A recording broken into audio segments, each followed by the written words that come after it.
Bakit kaya yung niluto kong laing hindi nagustuhan ni Ninong? Bakit kaya?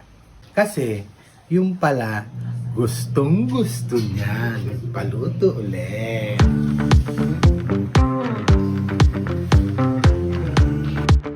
Extra na lang.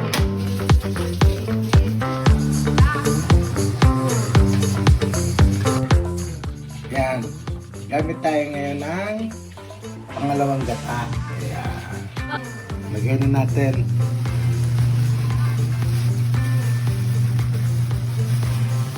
Yung alin? Yung lying beside you. Basta pakatandaan nyo, huwag nyo haluin ng haluin kasi minsan meron yung halatang laing. Meron naman ito kasi gusto ng Ninong. Medyo hindi siya